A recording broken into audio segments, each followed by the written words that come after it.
Saya dianggap murtad, saya dianggap sesat. Padahal itu pertanyaan yang sederhana. Kan itu pertanyaan lahir dari Quran. Kata Quran, ketika nyawamu sampai di kerongkongan nanti, saat itu kamu harus melihat, Padahal ketika mata ini tertutup, ketika sakaratul maut saya saksikan, tidak ada yang bisa melihat dengan ini. Berarti Allah sedang menunjukkan kepada kita, aku akan kasih satu penglihatan lain kepada kamu. Maka di Quran surat Ar-Rahman Allah mengatakan, ada dua penglihatan yang aku berikan kepada kamu. Satu penglihatan lahir, satu penglihatan batin, yang disebut dengan penglihatan kolbu, penglihatan jiwa. Kalau matamu masih tertutup sampai kau mati, maka kamu akan mati dalam keadaan tertutup. Dan itu dijelaskan dalam Al-Quran. Pada saat itu ada sekelompok manusia yang berteriak kepada Allah. Ya Allah, kenapa kau himpunkan aku dalam keadaan buta? Padahal dulu aku adalah orang-orang yang melihat. Apa kata Allah di Quran? Fa innaha la ta'mal absyar, walakin ta'mal qulubul lati fi syudur. Yang buta bukanlah matamu yang itu, tapi yang buta adalah mata kesadaranmu. Yang buta adalah mata kalbumu.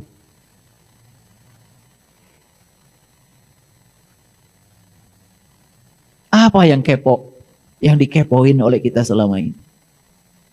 Urusan orang. Pribadi orang. Bahkan sesuatu yang tidak bisa kita jangkau. Rasa ingin tahu kita luar biasa. Tetapi rasa ingin tahu pada diri sendiri sama sekali tidak ada.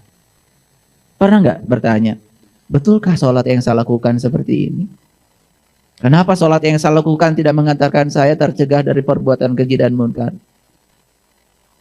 Kenapa saya tidak bisa sholat khusyuk ya?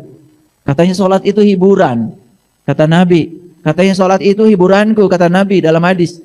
Tapi kok saya tidak merasa sholat sebagai hiburan? Saya merasa sholat sebagai beban. Pernah nggak kita kepo dalam urusan itu? Ketika kalian tidak pernah kepo dalam urusan itu, tidak ada bagian bagi dirimu. Lalu apa yang terjadi? Yang terjadi malah kita merasa seakan-akan sudah tahu. Kenapa? Karena banyak orang yang mengundang saya, ceramah di sini, ceramah di sini, ceramah di sini, bayarannya sudah mahal. Hati-hati. Semakin Anda tidak tahu, kalau Anda tidak tahu, Anda akan semakin sombong, seakan-akan Anda orang yang tahu.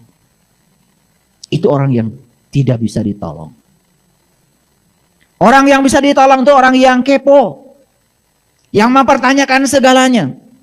Dan siapa yang mempertanyakan segalanya berarti dia problem based learning. Dia memulai pembelajarannya dengan problem. Problem itu menjadi based learning, menjadi dasar dia belajar. Dan saya menerapkan PBL bukan di kelas, bukan pada mahasiswa. Saya menerapkan PBL pada diri saya sendiri. Dan saya tidak berani berbicara sesuatu yang saya tidak mengalami, yang saya tidak merasakan. Saya hanya bisa bicara apa yang saya alami, yang saya rasakan. Oke? Jadi seringkali kita menyebut rasa ingin tahu yang tinggi ini dengan istilah kepo. Bagus gak kalau gitu kepo? Bagus. Apa yang mau dikepokan oleh kita, itu letak bagusnya. Yuk sekarang pertanyakan. Bahkan jarang yang mempertanyakan, betulkah saya sudah iman? Apa ciri orang yang beriman? Pernah nggak kepo begitu? Nggak pernah. Kalau udah pakai kerudung, udah paling iman. Kalau udah pakai baju koko, apalagi pakai jubah, rada panjang dikit, ya pakai aksesoris lain, sorban kek. Merasa sudah paling, wah.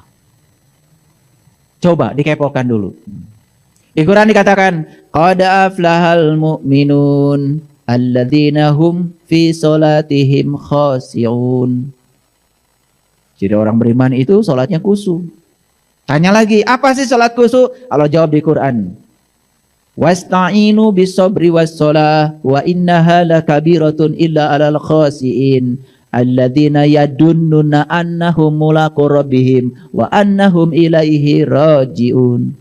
Orang yang khusyuk itu orang yang sudah mulaqu rabbihim, yang sudah jumpa dengan Tuhan. Wa ilaihi rajiun, sudah balik di kehidupan yang sekarang pada Tuhan. Sudah kembali kepada Tuhan di kehidupan yang sekarang. Tanya pada diri kita. Kalau begitu, berhakkah saya mengaku orang beriman? Sholatnya masih mikir kemana-mana. Bahkan ketika sholat, sesuatu yang susah dicari ketika sholat ketemu. Gunting yang hilang ketika sholat ketemu. Ketika tidak sholat, susah. Begitu Allah, oh, dipinjam tetangga. Sudah diantarkan sih sebetulnya, diterima anak paling besar. Lalu diambil sama suami, karena suami mau motong-motong celana kolor. Sebetulnya gunting itu sudah diserahkan pada diri kita dan taruh di laci. Assalamualaikum, assalamualaikum. Tapi sombongnya habis itu ketika ditanya, kamu nyembah siapa tadi? Nyembah Allah. Padahal nyembah. Tapi susah untuk ngaku, bukan? Iya, kan dari kecil sudah diajarkan untuk mengaku. Persoalan diaku atau tidak nggak pernah dipertanyakan, nggak pernah dikepokan. Ya? Saya ketika ada orang bilang, katanya kalau orang yang habis Quran itu akan masuk surga tanpa hisab. HP saya duluan kayak masuk surga. 30 juz hafal. Coba tanya HP saya. 30 juz. Ayat mana aja ngerti dia. Lalu kita menjadi sombong karena hafal. Padahal hafal itu dalam teori kognisi, itu adalah level keterampilan yang paling rendah. Kalau anak mahasiswa bilangnya itu C1. Dan hafal hari ini besok bisa lupa, bukan? Tapi kalau paham itu C2. Kalau paham itu beda, mengakar di sini. Makanya bagus kalau paham. Siapa yang paham pasti hafal. Siapa yang hafal belum tentu paham. Gitu. Jadi tahu ya, kepo sekarang ya. Oke. Bagus nggak kepo? Bagus. Mari kita terapkan kepo itu untuk urusan-urusan yang penting. Urusan orang lain, urusan harta orang lain, urusan pribadi orang lain, urusan rumah tangga orang lain, urusan yang lain. Stop. Jangan ingin tahu itu. Jadi kepo itu sebetulnya rasa penasaran yang tinggi yang menuntut seseorang mencari lebih banyak informasi baru mengenai sesuatu. Yuk kita mulai.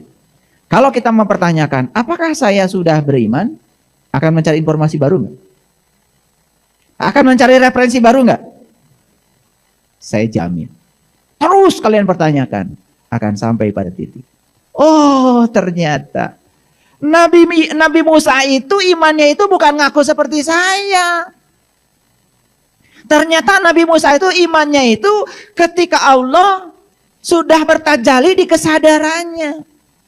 Kan di Quran dikatakan, ketika Nabi Musa meminta kepada Allah, ya Allah Tuhanku, nampakkanlah diri engkau kepadaku agar aku dapat melihatmu. Itu diabadikan dalam Quran surat Al-A'raf ayat 143. Apa kata Allah? Kamu tidak akan sanggup melihatku Musa, tapi lihatlah di kesadaranmu, karena aku ada di situ. Kemudian Allah bertajalli, falamma tajalla rabbuhu lil jabal. Ketika Tuhan bertajalli menampakkan diri kepada Musa. Kemudian Musa mengatakan, qala subhanaka tubtu ilaika wa ana awwalul mu'minin. Inilah awal aku beriman. Coba iman kita begitu? Iman kita begitu tidak? Kalau tidak begitu, patut nggak dikepokan? Oh, ternyata saya selama ini cuma ngaku-ngaku doang. Kata Quran, iman itu bukan begitu. Ini ada yang bagus juga di Quran. Umatnya Musa disuruh iman sama Allahnya Musa. Nih, umatnya Musa nih kepo banget. Bilangnya begini, hai Musa, bagaimana aku bisa iman sama Allahmu itu kalau aku belum bisa melihat dengan jelas? Kepo nggak? Kepo nggak? Itu diabadikan di Quran surat Al-Baqarah 55. Tapi karena kita bacanya kecepatan, targetnya supaya one day one judge, sampai kita tidak kepo dengan ayat itu. Makanya saya tidak bisa seperti kalian ya. 1 hari 1 juz, saya nggak bisa.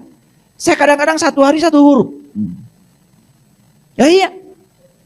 Jadi saya mikirkan kenapa huruf pertama Quran ba itu aja bertahun-tahun saya. Nggak lulus itu. Belum sin, belum mim, belum ba aja. Dan salah satu ciri orang yang bertakwa itu dia sudah bisa menangkap hudan, petunjuk dari Al-Quran. Makanya zalikal kitab la raiba fi hudan lil muttaqin. Jadi sebetulnya orang bertakwa itu ciri pertamanya itu dia sudah bisa menangkap hudan, petunjuk dari kitab. Jadi sekarang patut dikepokan kan pada diri kita. Apakah saya layak disebut orang yang bertakwa? Sementara saya kalau baca Quran sama sekali tidak pernah mendapatkan petunjuk apapun. Patut dikepokan?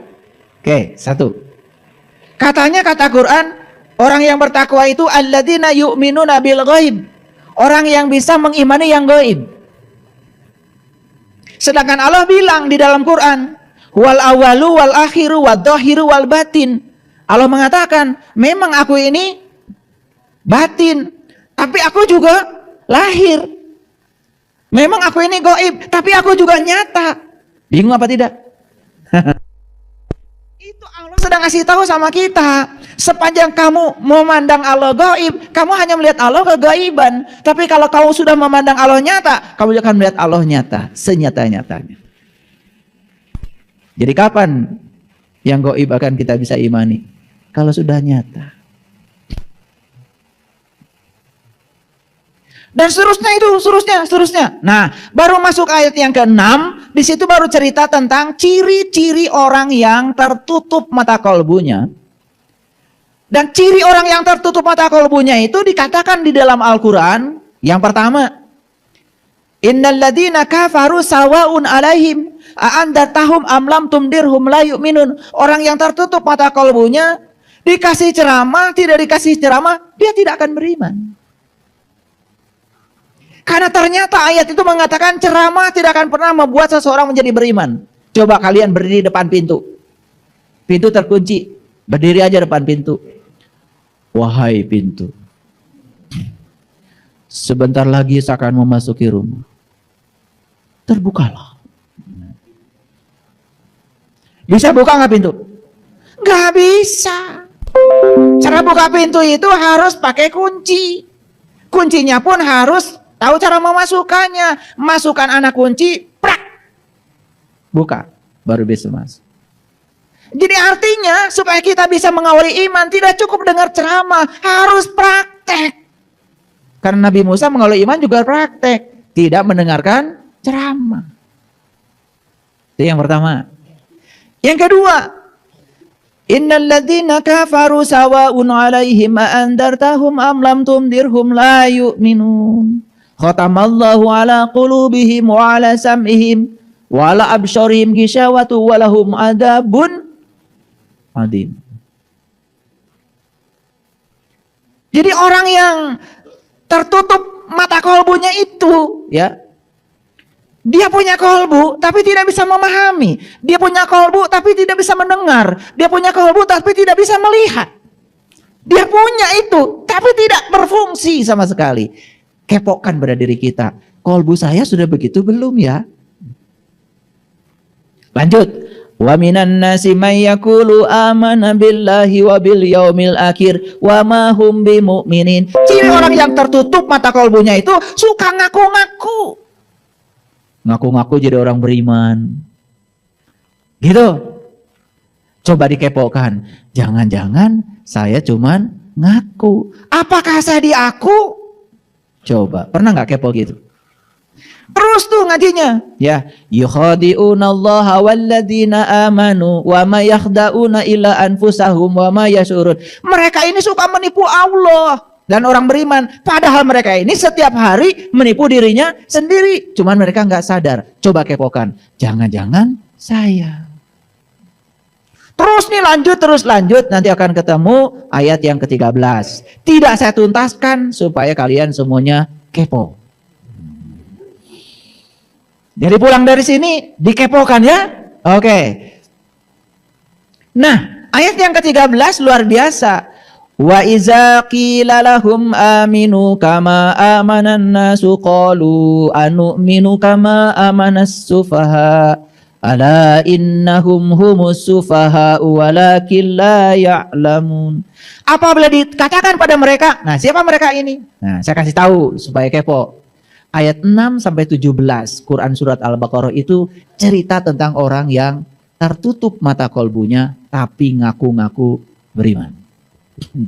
Itu sampai 17 tuh. Nah ini ayat 13. Berarti masih dalam kerangka itu bukan? Nah coba kita dengar kajian ini. Apabila dikatakan kepada mereka, nih kalau baca Quran, kepokan. Apabila dikatakan kepada mereka, jangan terus bacanya. Tanya dulu, siapa mereka? Itu cara baca Quran, kepokan. Siapa mereka? Siapa? Ya orang yang mengaku beriman, padahal dia itu masih tertutup. Iman sama Allah belum tahu Allah, iman sama malaikat belum tahu malaikat, ngaku aja. Jadi siapa mereka? Kita. Lu kali. Gua kagak. Siapa mereka ini? Orang yang mengaku beriman, padahal cuma ngaku saja. Panjang nggak? Bikin satu kalimat dari yang panjang itu. Siapa mereka? Itu. Karena kita itu untuk jujur pada diri sendiri susah. Saya dulu untuk memasuki yang sebenarnya. Ketika ditanya guru saya, mereka itu adalah orang-orang yang mengaku beriman, pada mereka sesungguhnya tidak tahu yang dia imani. Guru saya bilang, siapa mereka? Saya ulangi lagi.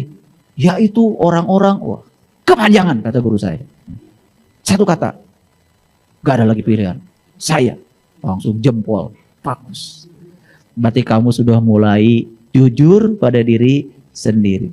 Karena ini syarat untuk menjadi orang yang tahu dan kita tahu bahwa kita tak tahu, kita harus menjadi orang yang tidak tahu tapi tahu kalau kita tidak tahu. Itu syaratnya. Dan ternyata kalau semua dikepokan, asik. Lanjut, ulangi. Apabila dikatakan pada mereka, siapa mereka? Berimanlah kamu sebagaimana orang-orang lain telah beriman. Gitu. Mereka menjawab, siapa mereka? Harus jelas. Nah mereka menjawab lagi, akan berimankah kami sebagaimana orang-orang yang bodoh itu telah beriman. Ini orang yang tidak tahu, tapi dia tidak tahu bahwa dia tidak tahu. Karena sudah mengaku sebagai orang yang tahu, ketika diberitahu malah bilang yang memberitahu bodoh. Siapa mereka? Nah, jelas kan? Makanya ngaji itu tidak boleh membicarakan orang lain di belakang. Makanya saya tidak pernah membicarakan orang kafir di belakang, nggak pernah. Orang kafirnya saya undang.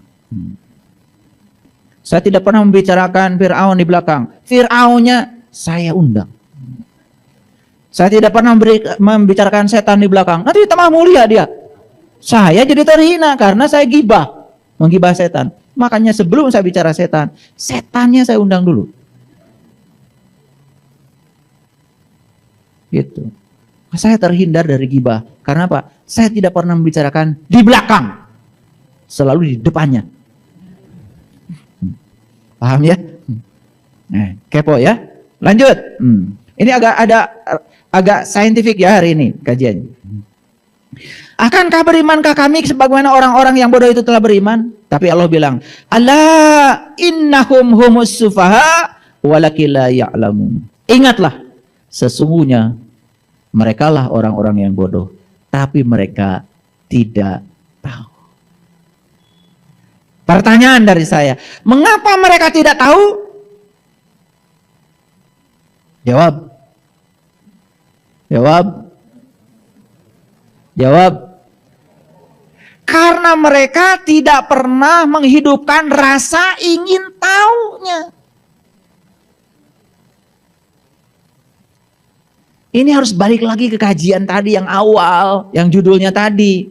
Apa tadi? Apa tadi? Jangan berhenti bertanya. Karena keingintahuan punya alasan sendiri untuk ada. Jadi rasa ingin tahu itu apakah ada pada setiap orang? Ada. Lalu kenapa dia menjadi orang yang tidak tahu? Karena rasa ingin tahunya dikubur dalam-dalam, dia puas menjadi robot, menjadi pengikut apa kata orang. Walaupun orang yang ngomong pun belum tentu benar. Ngerti sampai sini? Oke. Ngerti ayat ini? Oke. Lanjut dulu. Pelan-pelan ya. Mengapa rasa ingin tahu itu penting? Saya tanya dulu, penting gak rasa ingin tahu itu? Jawab dong. Jawab dong. Ragu-ragu saya. Rasa ingin tahu itu penting? Digunakan nggak? Masa saya ragu-ragu terhadap jawabannya? Penting. Makanya saya ingin bertanya lagi, digunakan apa tidak? Ya Allah. Saya bangun pagi ya, saya lihat kabut. Kenapa terjadi kabut? Lihat pohon, kenapa daun itu bisa tumbuh ya di ruang kosong ini? Saya lihat apa saja, semua saya pertanyakan. Saya lihat lampu aja, kenapa bisa nyala? Waduh, itu bisa berlembar-lembar loh jawabannya. Kenapa lampu bisa nyala? Karena ada arus listrik. Apa itu arus listrik? Wah, itu. Oh, karena ada tegangan listrik. Apa tegangan listrik? Mengapa bisa terjadi tegangan listrik? Bagaimana cara pembangkit listrik membangkitkan tegangan listrik? Bagaimana energi potensial air dirubah menjadi energi kinetik? Bagaimana turbin bisa bergerak sehingga menghasilkan listrik? Bagaimana prinsip generator listrik? Saya tanya semuanya. Kalau saya kuliahkan, mencret kalian semua. Itu hanya melihat lampu nyala. Pernah nggak kalian lihat lampu nyala? Mengapa lampu menyala? Nah sekarang lampu pun macam-macam. Kalau dulu ada namanya lampu bohlam. Dalamnya pakai kawat wolfram. Menggunakan hambatan listrik yang kemudian digulung-gulung. Karena ada hambatan listrik kemudian berpijar. Pijarnya itu menimbulkan cahaya. Sekarang sudah bukan zamannya lagi. Lampunya Thomas Alva Edison yang dulu sudah tidak ada lagi. Sekarang sudah LED. Pernah nanya nggak? Ini model-model kayak gini ingin jadi orang beriman. Yang gitu aja nggak pernah ditanya coba.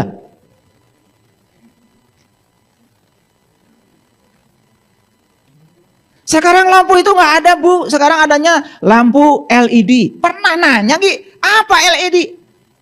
Light emitting diode. Wah itu ada dioda. Apa itu dioda? Pernah nanya? Saya yakin kalian ini memang modelnya begitu. Jadi otak kita itu terus dicokoki hafalan. Itu nggak ada gunanya. Kita hari ini tidak perlu penghafal, perlu pengamal. Maaf ya, agak keras saya bicara.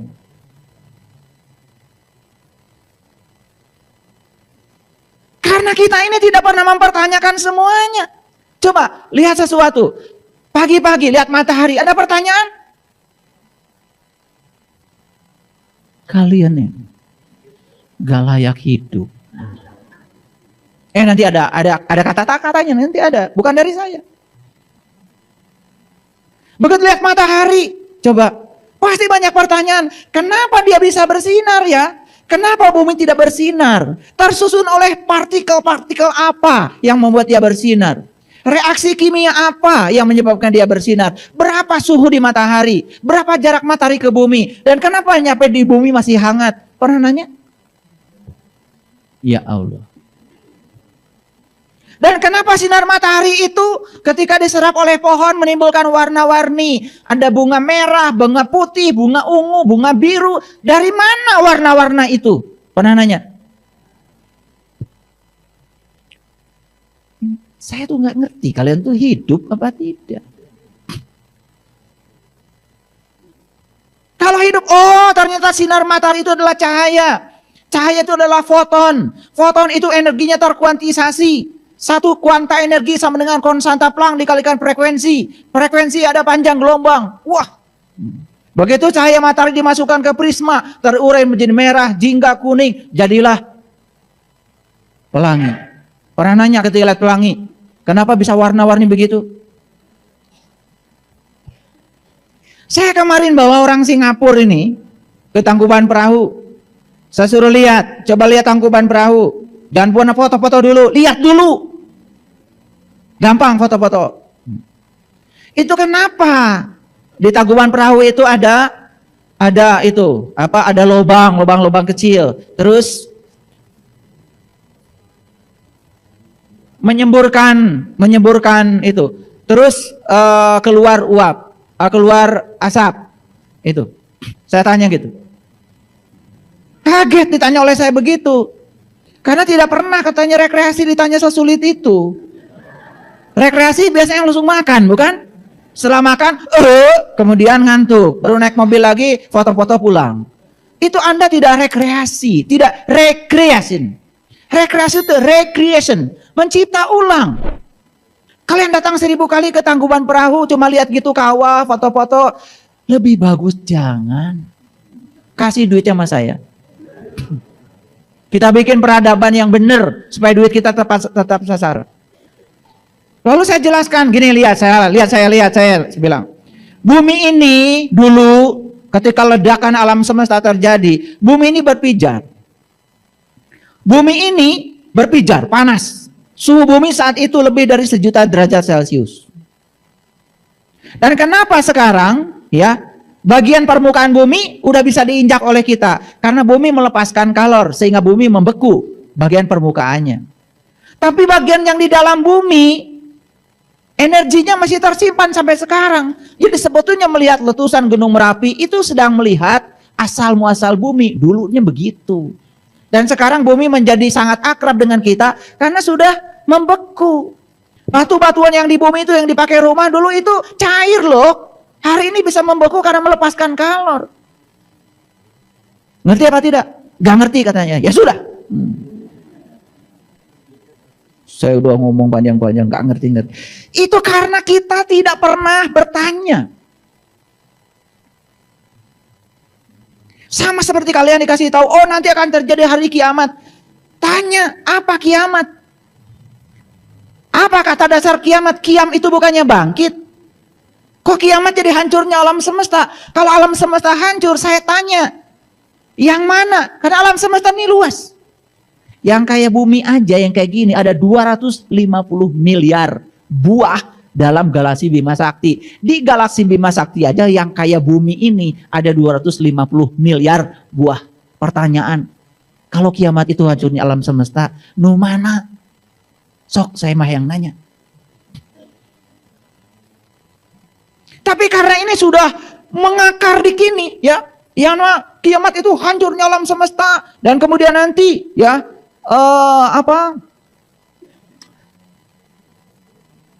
Orang-orang yang sudah mati kemudian nanti akan sing para cenghul. Itu kan bahasa Inggrisnya mah. Kayak jamur katanya sing para cenghul. Abringkon kan itu kemana?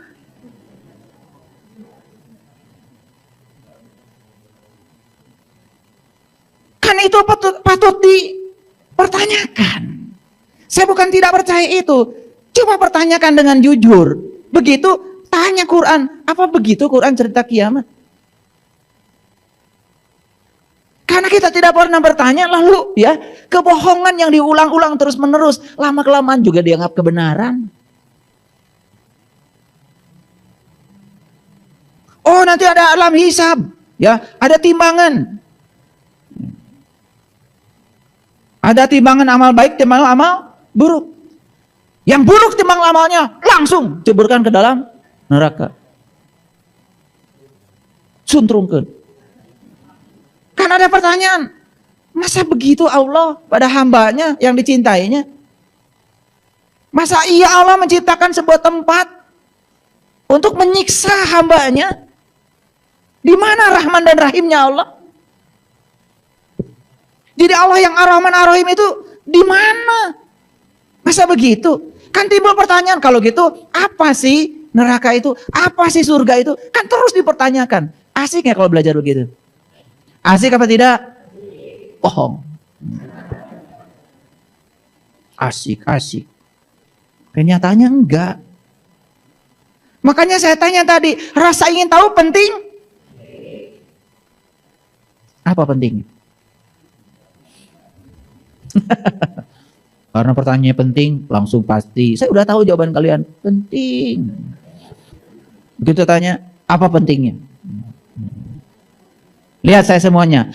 Rasa ingin tahu membuat seseorang lebih peka dalam mengamati berbagai fenomena atau kejadian sekitarnya. Pertanyaan, apakah Anda peka? Kan gak peka. Coba ketika lihat nasi di hadapan, kalau orang yang peka, dia mulai mempertanyakan, bagaimana semesta membuat nasi? Dari apa? Unsur tanah, unsur air, unsur udara, unsur api. Bagaimana cara membuatnya? Berapa orang yang terlibat untuk mewujudkan nasi di hadapan kita? Kalau peka, waduh, kesadaran itu gak pernah hilang. Makanya saya kalau habis makan, yang saya pikirkan, kebaikan apa ya yang saya bisa perbuat hari ini setelah saya makan?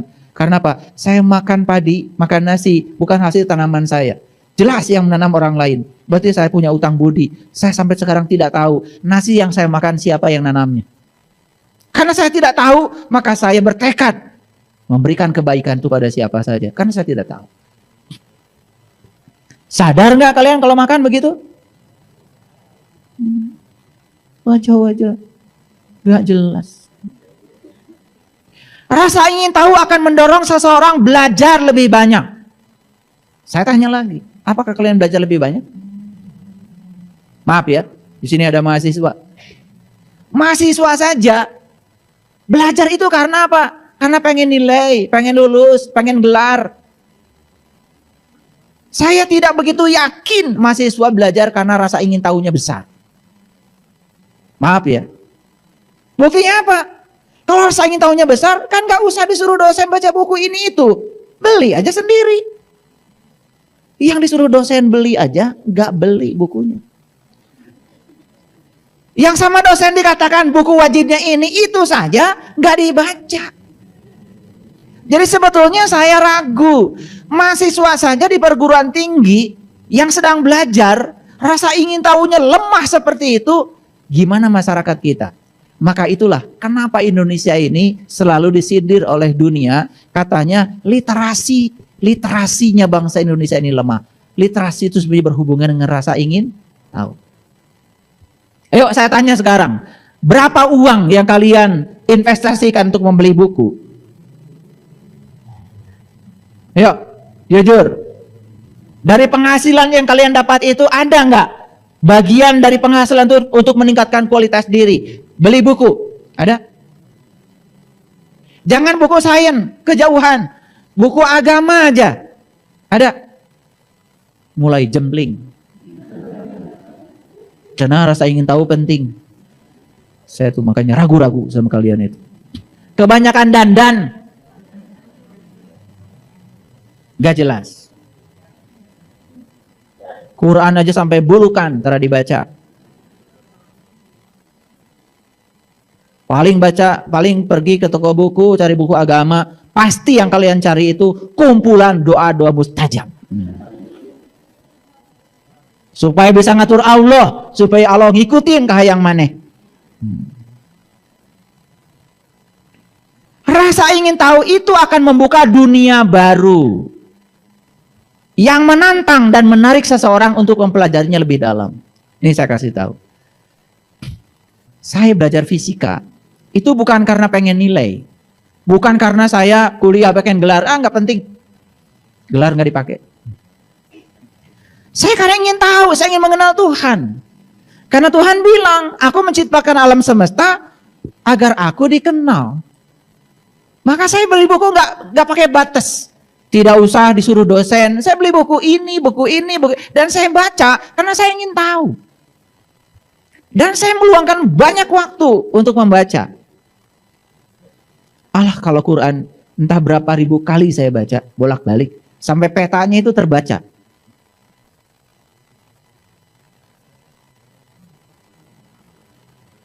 Makanya banyak yang menyaksikan saya. Bagaimana katanya?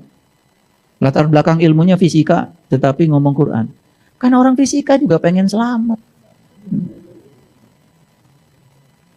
Belajar itu sekarang sudah menjadi hak individu, hak asasi. Tidak bisa dibatasi oleh siapapun. Rasa ingin tahu ini adalah anugerah Allah yang tidak bisa dibendung oleh siapapun. Makanya pemikiran tidak bisa dihakimi. Sekarang tuh kadang-kadang pemikiran dihakimi. Dibilang sesat, tidak sesat, macam-macam. Pemikiran itu tanpa batas dan tidak bisa dihakimi. Pertanyaan, kalau pemikiran seseorang bisa dihakimi, siapa hakimnya? Pertanyaan saya. Bagaimana orang yang tidak belajar menghakimi sesuatu yang dipelajari oleh seseorang? Enggak adil. Betul apa tidak? Jadi rasa ingin tahu penting. Udah tahu pentingnya sekarang. Nah, bagaimana mengembangkan rasa ingin tahu? Satu, perhatikan saya. Hilangkan kata bosan. Karena bosan ini sebetulnya kita ini melakukan sesuatu berulang-ulang tanpa makna. Itu yang membuat bosan. Contoh, maaf ya. Coba ajak anak-anak ngaji. Ajak ke pengajian. Nah, ibu mau ke pengajian. Ikut tidak? Jawabannya sudah bisa diduga, bukan? Ah, ngaji paling juga gitu-gitu saja. Cerita masa lalu. Nggak ada masa kininya. Khawatir masa depan paling. Betul apa tidak? Jadi jangan kemudian kecil hati kalau anak-anak sekarang ini menjadi a priori pada agama. Karena kita tidak pernah mengenalkan agama yang masuk akal.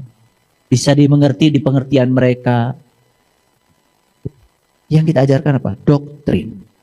Lalu menimbulkan mereka rasa bosan.